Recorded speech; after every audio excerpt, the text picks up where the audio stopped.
आराम से आराम से।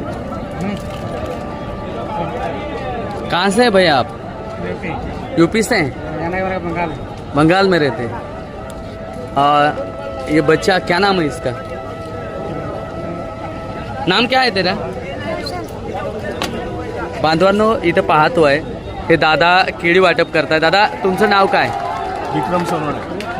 विक्रमजी सोनवणे केळी वाटप करताय। एक यूपी भैया या ठिकाणी आला, तुम्ही त्या लेकराला 2 केळी दिली, 2 म्हटली 2 दिली आणि असं कुठं भेदभाव केला जातोय का हो की मराठा नाही आहे मग त्याला केळी द्यायची नाही, असं काय आहे का? नाही, असं नाही केलं पाहिजे। जर कोणी असं करत असेल तर जाती व्यवस्थेला पोषक असं काम करतो। मराठा आपलेच बांधव आहे, सगळे आपलेच आहे। जर ते आपल्या अधिकारासाठी आपल्या हक्कासाठी जर आंदोलन करत आहे तर इतर भावंडांचं काम आहे की त्या आंदोलनामध्ये सहकार्य केलं पाहिजे। जे शक्य होईल त्या सहकार्याने त्यांच्यासोबत उभं राहायला पाहिजे, या मताचा मी आहे। एकीकडे लालबागच्या राजाचं अन्नछत्र बंद करण्यात आलं आणि इकडे मराठा जे येईल त्याला वाटतायत, काय सांगणार आहेत तुम्ही?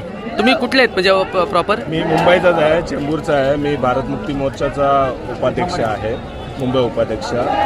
कसं आहे आता ती एक संस्था आहे, लालबागचा राजा एक संस्था आहे, तर त्यांचा अधिकार, कारण तो पैसा त्यांच्याकडे जो येतो तो लोकांचाच पैसा आहे। जर लोकांचा पैसा आहे तर लोकांच्या हितासाठी तो उपयोगात आला पाहिजे। जर ते करत नसेल तर मग ते कोणाच्या तरी नियंत्रणामध्ये ती संस्था चालते, जे त्यांना बंदी घातलेली की यांना तिथपर्यंत येऊ द्यायचं नाही किंवा तो पैसा यांच्या उपयोगासाठी येऊ द्यायचा नाही, म्हणून ते लोक मना करत असेल त्या गोष्टीसाठी। म्हणजे प्रशासनाकडून सुद्धा कुठे दबाव येत असेल आणि तिथे जर बघितलं तर म्हणजे तिथं ट्रस्टी असेल किंवा सर्वात मोठा दानशूर व्यक्ती जर तिथला कोण असेल तर अंबानी आहेत। म्हणजे महाराष्ट्राचं सरकारच अंबानी चालवत आहेत का? एक्झॅक्टली। फक्त महाराष्ट्राचंच नाही तर मला असं वाटतं की केंद्राचं सरकार अंबानी चालवतं। अंबानी आणि अदानी आणि जेवढे पण त्यांचे भांडवलदार हितचिंतक आहेत त्यांच्या माध्यमातूनच भाजप सरकार चाललेलं आहे केंद्रामध्ये पण आणि महाराष्ट्रामध्ये।